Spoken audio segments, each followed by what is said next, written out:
Esta es una pequeña presentación sobre las conexiones entre el Uruguay y la Argentina en el campo de la arquitectura moderna, y la hacemos en el contexto de la celebración de los 90 años de la Casa Vilamajó y los 75 años de la Casa del Puente.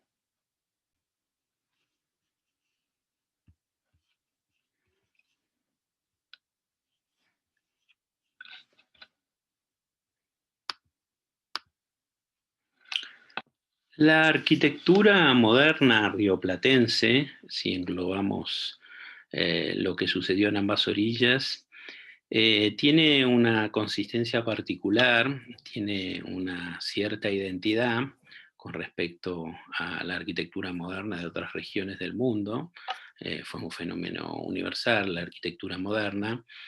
Y aquí vemos algunas imágenes, el famoso mapa de Torres García con el sur como norte, en el otro extremo otro mapa de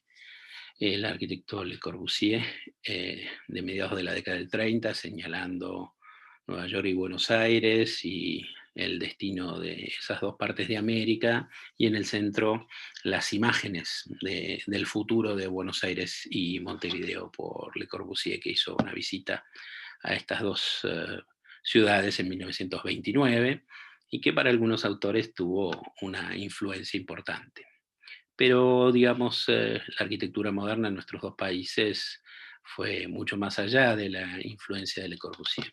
Y las conexiones entre las arquitecturas, el desarrollo de la cultura arquitectónica en Uruguay y en la Argentina, se conecta desde siempre, ¿no? Desde la época colonial y obviamente en las décadas del siglo XIX, y se va acrecentando con el desarrollo de todo lo constructivo a fines del siglo XIX, como muestran los dos palacios legislativos diseñados en concursos para cada uno por el arquitecto Meano, y terminado por el arquitecto Moretti en el caso de Uruguay. Esas distintas influencias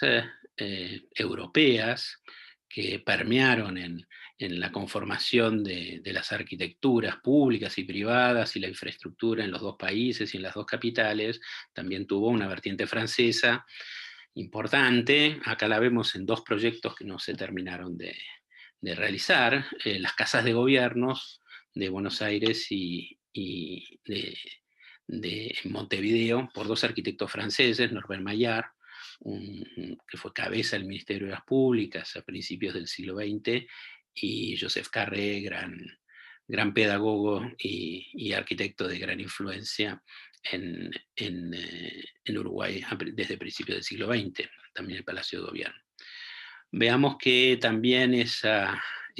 comunidad de, de desarrollo sigue ya en los años 20 con la influencia del movimiento City Beautiful, la sistematización urbana sobre principios academicistas y de grandes ejes, en estas sistematizaciones de la Plaza del Congreso, en ambas capitales, ¿no? En Buenos Aires y en Montevideo. Y ya hacia las fines de la década del 20, principios del 30, va a ser el estallido de la arquitectura moderna, en el ámbito de lo privado, pero también empecemos por el ámbito estatal. En Buenos Aires, en Argentina, todavía la influencia del historicismo, del academicismo, se ve en el Consejo Deliberante a fines de los 20, mediados de los 30, en el Ministerio de Defensa. También en esa primera mitad de los 30 aparece la primera impronta de una imagen racionalista, una imagen moderna, el Ministerio de Obras Públicas de Buenos Aires, que posteriormente, con la apertura de la 9 de julio, va a tratar de ser duplicado en esta imagen monumental moderna. Y, por supuesto, en, eh, en Montevideo, el proyecto del eh, bien temprano de el edificio de la municipalidad, ¿no? Que lleva varios años en concretarse, de Mauricio Traboto. También, digamos, con ciertas similitudes en esta dimensión de la modernidad potente y digamos, que se impone el paisaje urbano, diferencias, ¿no? En los tratamientos, en la elección de las variables del lenguaje, en el caso del Ministerio de las Públicas y en el caso de la municipalidad en Montevideo. Esa arquitectura pública obviamente va a seguir con rasgos modernos, acatándose muchas veces al funcionalismo, acá en un edificio privado como la sede del Automóvil Club, absolutamente funcionalista, pero con su cara de inspiración académica sobre el frente, en el Ministerio de Hacienda. En ese sentido, por esa época, en, eh, en Uruguay vemos muy tempranamente con Craboto en la Facultad de Ingeniería, ¿no es cierto? Un edificio muy funcionalista que combina, como es habitualmente en nuestros países, esa libertad de inspiración y de referencias, la modernidad de distintas escuelas europeas, ¿no? Como también en el caso de la Facultad de arquitectura diseñada y construida poco después. Muchas de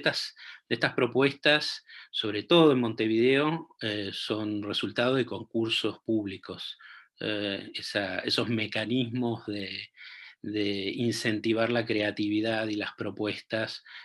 a los que se plegaban, digamos, muchos de los jóvenes arquitectos que querían expresar sus ideas.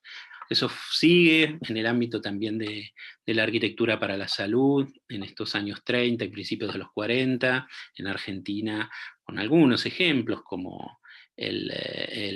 hospital policial, ¿no es cierto?,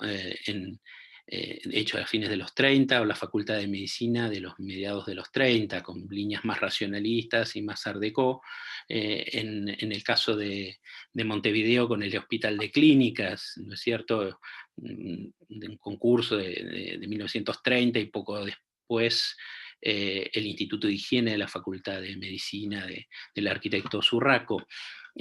Fijémonos también estas variaciones en las inspiraciones de uno y otro lado del Río de la Plata que muestran, digamos, como decía antes, esa inspiración variada y esa combinación de inspiraciones muy características de esta parte del mundo. Hay en esa búsqueda de la arquitectura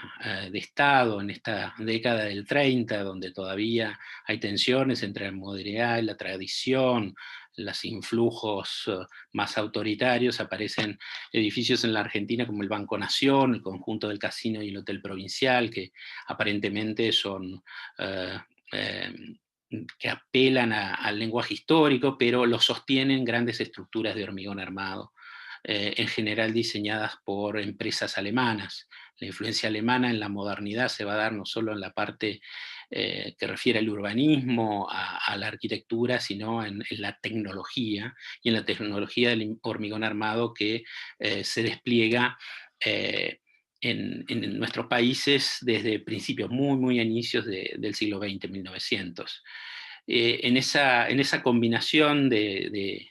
avance tecnológico en el hormigón armado y apropiación de este material por parte de diseñadores e ingenieros y arquitectos rioplatenses, aparecen los grandes estadios de fútbol. El primero y el gran paso es el Estadio Centenario, diseñado para la Copa Mundial de 1930, y después los otros como Boca Juniors o River Plate o el Estadio de Huracán, pero sobre todo los dos primeros para el Mundial de 1942, que no se realizó porque bueno, estaba en pleno desarrollo la Segunda Guerra Mundial. Ese hormigón armado viene desde principios del siglo XX, y en la década del 20 se va a afinar con ingenieros en obras de infraestructura, sobre todo, y en esa expresión de la funcionalidad, como vemos en silos o en tanques de agua. Una combinación de un material muy maleable, de ingenieros con una formación muy rigurosa, sobre todo siguiendo la escuela alemana, y la artesanía de albañiles constructores, sobre todo de origen italiano, que eran capaces de modelar encofrados, digamos, y terminaciones estupendas que califican aún más esta arquitectura moderna rioplatense. Y en esa definición de este lado del Plata, del lado de la provincia de Buenos Aires, una de las figuras, el ingeniero Salamone, lleva a esa simbiosis entre arquitectura moderna, con mucha influencia Art Deco, dentro de un gran eclecticismo, y hormigón armado en toda una serie de edificios para municipales, plazas, mataderos y cementerios, donde lleva, digamos, o continúa esa gran tradición ecléctica muy desprejuiciada de abrevar en distintas fuentes, como vemos en estas imágenes que van desde el futurismo italiano, pasando por las artes decorativas francesas, hasta eh, el, eh, las imágenes del racionalismo, del fascismo italiano y las imágenes hollywoodenses. Pero fíjense que también estos paralelismos entre la modernidad de uno y otro lado del Río de la Plata aparecen en el urbanismo, estos proyectos de inicios de los años 30, la primera mitad de los años 30 para la avenida 9 de Junio y para avenida Graciada en Montevideo, están absolutamente signados por las ideas, ¿no es cierto?, del funcionalismo, del urbanismo funcionalista alemán, pero terminan, digamos,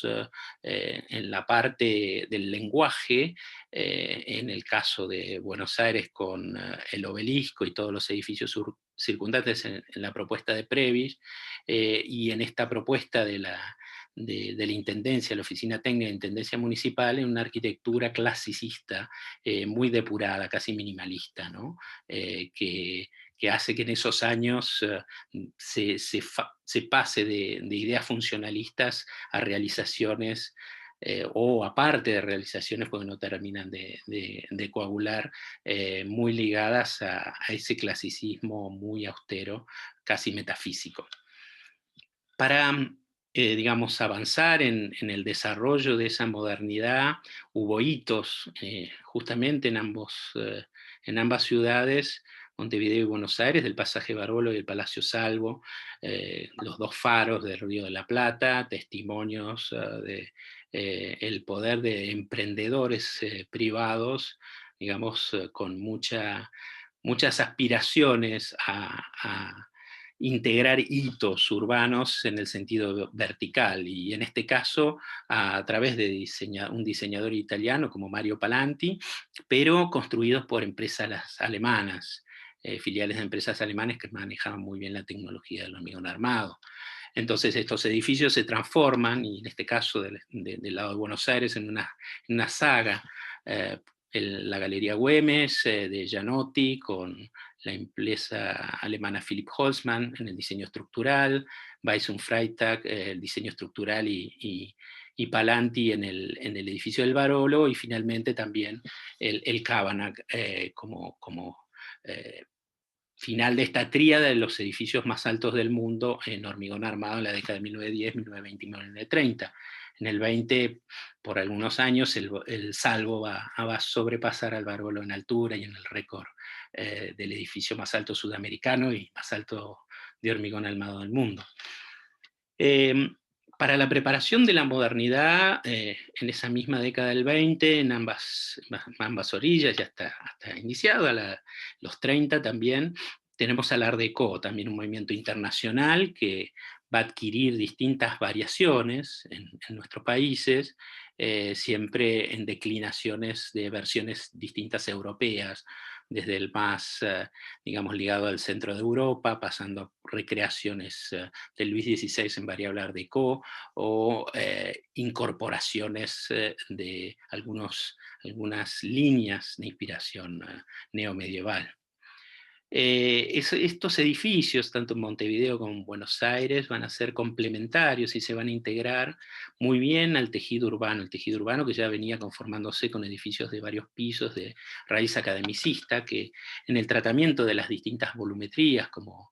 vemos en estos casos, arman la ciudad a través de pequeñas intervenciones en el ámbito de la arquitectura privada. Y aparecen en algunos casos y siguiendo esta saga, más que de rascacielos, rascanubes, como Palanti llamó al Barolo y al Salvo, estos edificios icónicos de la modernidad en las dos capitales, ¿no? El edificio Safico y el edificio Comega en Buenos Aires, y el edificio Lápido o el edificio del Hotel Ramba, también de principios, la primera mitad de la década del 30 en Montevideo. Pero bueno, todo esto se desarrolla en el contexto de las vanguardias del Río de la Plata, distintas manifestaciones de vanguardia, la vanguardia pictórica, obviamente, imágenes, vemos aquí de Jules Solar, de Petoruti, Barradas y Torres García, y hasta, digamos, el afiche del Campeonato Mundial de Fútbol del 30 de Laborde, ¿no? Son, digamos, todas estas tendencias vanguardistas van a cristalizar, y de manera muy original muchas veces, como en el caso de Jules Solar y Torres García. Las vanguardias también se van a dar en el campo de las artes y del espectáculo, del teatro, también del cine, que surge como potente, sobre todo obviamente en Argentina, que es un gran productor mundial de películas, a la aparición de la mujer digamos, en distintas expresiones de la cultura, Juana de Ibarburu o Victorio Campo, y que, como el caso de esta última, son impulsoras de grandes movimientos digamos, de grupos como Sur y la revista y la editorial Sur. Pero también, para ponernos un poco en contexto y entrar de lleno a la arquitectura de las casas, que es el tema de la celebración, en ambas orillas fue distinta, un poco distinta, si bien a principios de siglo, cuando se crean las escuelas de arquitectura en ambas universidades, de Buenos Aires y la de la República, la de Uruguay, del lado argentino, en la serie de profesores, había uno, René Carman, que era de la École des Beaux-Arts de París, como en muchas otras escuelas de arquitectura de América, de toda América, aparecieron en esos años, justo hasta 1900, profesores franceses para reorganizar los cursos de arquitectura, así en semejanza a la École des Beaux-Arts de París. En la escuela argentina, sobre todo en las dos primeras décadas del siglo XX, los maestros, que también había argentinos, insistían sobre la arquitectura privada. Pablo Arí, en sus cursos de teoría, uno de sus lemas era: necesitaba la Argentina tener muy buenas casas antes que tener monumentos. Y bueno, y traía a colación la arquitectura del siglo XVIII, que fue una tendencia muy importante a partir de 1900, el estilo dieciochesco y las arquitecturas que inclusive inspiraron arquitectos modernos como Le Corbusier. Acá vemos una comparación entre un hotel particular, un palacio en Buenos Aires diseñado por el arquitecto René Serjan, y una vila de Le Corbusier, esos trazados reguladores, la multiplicidad de ejes compositivos, esa vuelta a la monocromía, en esa reacción de alrededor de 1910, antes de la Primera Guerra Mundial, que, digamos, hizo un retorno al orden, y de la que abrevaron también los grandes maestros de la arquitectura, en contra del victoriano, del Art Nouveau. Y en Uruguay, la figura de Joseph Carré y la arquitectura oficial, la arquitectura pública, una manera casi, diríamos, inclusive más sistemática y casi más fiel al modelo francés, europeo, que en Buenos Aires. Digamos, hay ciertas variaciones. Y para entrar en las casas, entonces, la primera casa moderna de la Argentina fue diseñada y construida, en realidad es en fines de 1927-28, esta casa moderna en Mar del Plata, que subsiste unos restos nada más, diseñada por Victorio Campos sobre la base de inspiración de las nuevas tendencias en Europa, como la Villa Hyères en la Costa Azul, de Mallet Stevens, y a los 2 años nomás, la construcción de su casa moderna, en colaboración con Alejandro Bustillo, que se aparta bastante de lo que venía haciendo en ese momento, una arquitectura de inspiración del siglo XVIII, y una casa que causó escándalo en el barrio de Palermo Chico, plagada de petit hotels y referencias a la arquitectura francesa. Bueno, como no podía ser de otra manera, esta casa está inspirada en la Villa Jaime y tiene aspectos, digamos, tomados de jardines cubistas, de esa misma villa de Noailles, en Hyères, y resulta en una suerte de composición entre hotel particulier, chalet moderno y una conexión entre los ejes y el exterior que realmente es notable y que por otra parte iba a ser, digamos, a pesar de que alabada por el mismo Le Corbusier en el prólogo de Procisión, que es el libro que reúne todas sus conferencias aquí, sobre todo en Buenos Aires, y que se publica en 1930, y en el prólogo alaba los interiores de la casa que había visto y que comparados con los interiores de las villas, cómo habían arreglado sus clientes los interiores de sus famosas casas, la Ville Savoie, la villa de las terrazas, con muebles, acumulación de muebles y objetos, elogiaba lo que en el Río de la Plata se veía como arquitectura depurada interior, que inclusive llega a la osadía en la casa de Victorio Campo a tener ningún cuadro en las paredes, sino las obras de arte en el piso, como este tapiz de Leger y otros de Picasso. Eh, Casi al mismo tiempo, la casa estudio del arquitecto Vilamajó justamente toma forma en diseño y en construcción. Es también una de las primeras casas modernas del Uruguay y vemos que, digamos, en algunas cuestiones, digamos, es bastante diversa esta arquitectura que veíamos en la Casa Ocampo. Esta casa es una suerte de torreón con referencias a distintas arquitecturas modernas, pero también trayendo algunas referencias al clasicismo, sobre todo a la arquitectura italiana, ¿no es cierto?, que fue tan cara a Vilamajó, ¿no?, a lo largo de su periplo, del Gran Premio, otra de las variables que tenía, a semejanza de Francia, la escuela de Montevideo, que no tenía la escuela de Buenos Aires. Bueno, es un pequeño palacio prácticamente, esta casa formidable, donde, digamos, aparecen estos pequeños espacios articulados con los interiores, realmente de un gran refinamiento, y que nos llevan a pensar que realmente es un pequeño mundo, ¿no? Es una pequeña cosmovisión. En los interiores, esta sensación de fluidez en el round plan de inspiración logosiana y esa conexión con el exterior que realmente es un rasgo característico. En otra de las casas también señeras de la arquitectura moderna, una suerte de chalet racionalista, un poco como la Casa Ocampo, la casa Souto de Gómez Gabazo, y ahí justamente en esa imagen vemos un chalet y la casa moderna.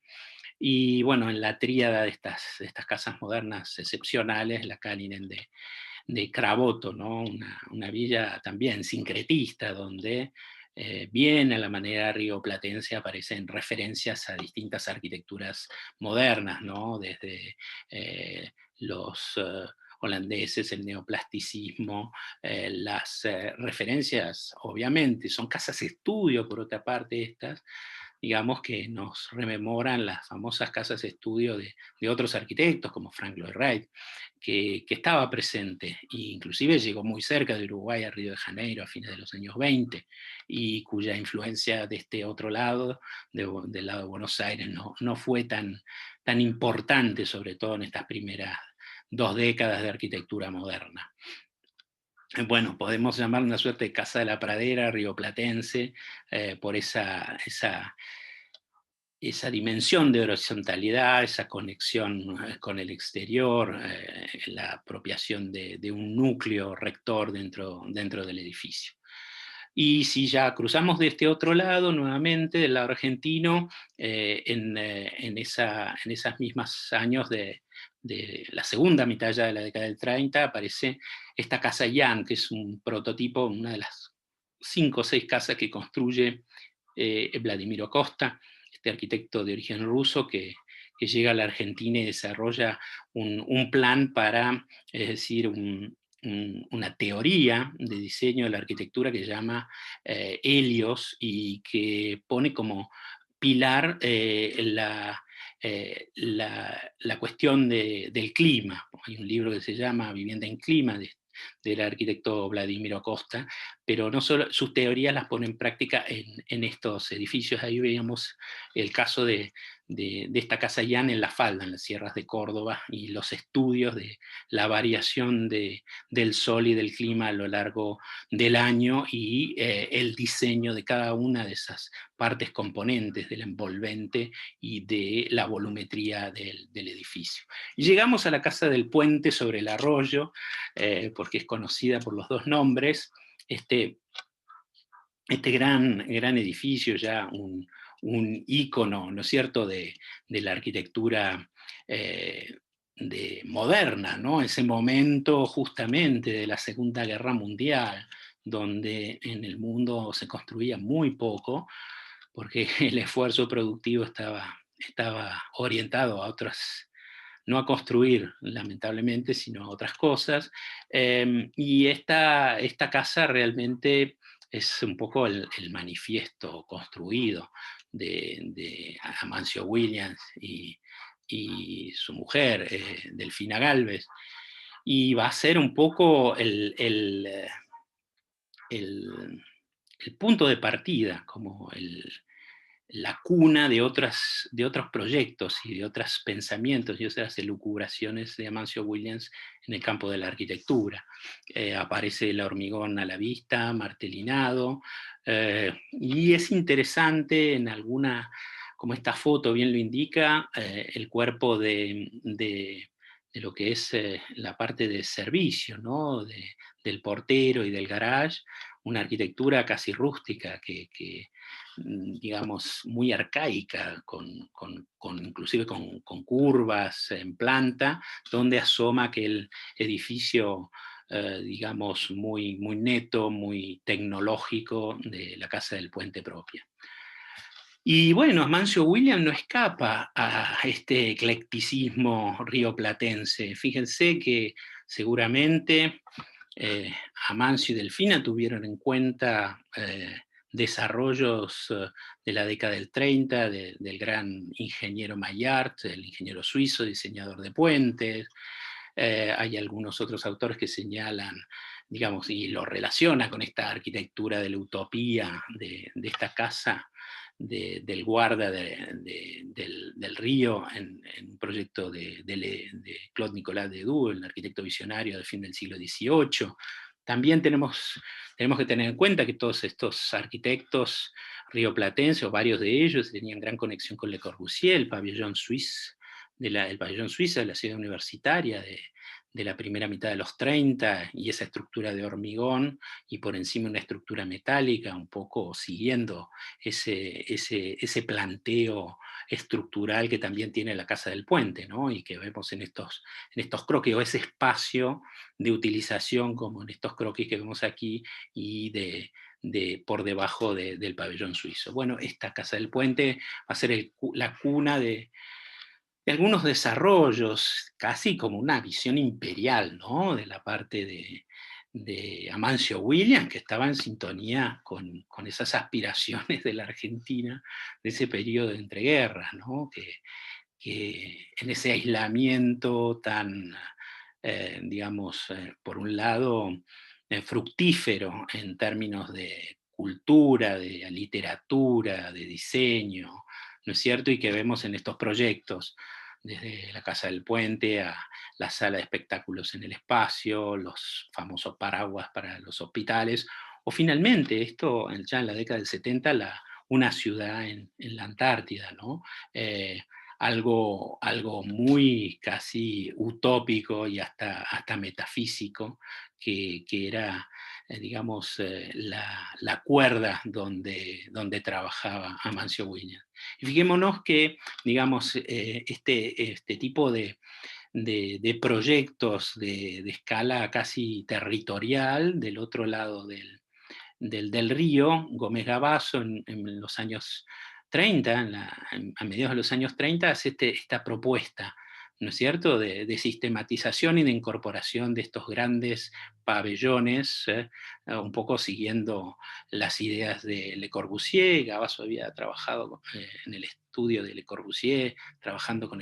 el plan de Argel, del maestro suizo-francés, y vemos cómo se trata de una suerte de utopía, pero casi realizable, ¿no? En el caso de este proyecto para Punta del Este. Es una característica, me parece, rioplatense, esa apropiación, digamos, universal de distintos desarrollos, de distintas culturas, y hacer una síntesis que me parece muy fructífera y muy original, aunque muchas veces se ha visto, digamos, las elaboraciones de la cultura arquitectónica del Río de la Plata como reflejos, copias o digamos, procesos que no llevaron o cristalizaron en propuestas originales. Yo creo que ese sincretismo surgido de ese eclecticismo y ese ecumenismo ha dado productos o propuestas muy propias. Y para cerrar, quería cerrar con estos dos emblemas: el obelisco, diseñado por Alberto Prebisch en 1936, y el monumento cósmico de Torres García, ubicado ahí el jardín del museo, en el Parque Rodó. Y es interesante porque, bueno, son un poco emblemas de esas aspiraciones de la década del 30 en el Río de la Plata. Fíjense que por esos años también Jorge Luis Borges, eh, digamos, escribe o publica Historia Universal de la Infamia con Bioy Casares en el 35, Historia de la Eternidad. Eh, Torres García va a empezar a desarrollar su teoría del universalismo constructivo, y el mismo Previs decía que la arquitectura debía seguir principios como la belleza de las cosas que son lo que parecen. Creo que hay una aspiración de universalidad en el Río de la Plata que digamos que cristalizó de una manera muy interesante, muy original, una universidad periférica probablemente, y que está muy representada en esta arquitectura, en estas propuestas de los años 30 y principios de los 40, ¿no es cierto?, en ambos lados del Plata. Creo que se tiene que seguir, digamos, trabajando, tirando líneas, estudiando las conexiones entre las arquitecturas, la cultura arquitectónica del Uruguay y de la Argentina, como se hizo en otros ámbitos, ¿no? En el ámbito de la literatura, de la música, por supuesto, el tango, que es patrimonio de la humanidad, a cargo de nuestros dos países. Así que bueno, celebro esta celebración y bueno, espero que podamos seguir trabajando, en este caso por la preservación de todo este patrimonio rioplatense tan importante. Gracias.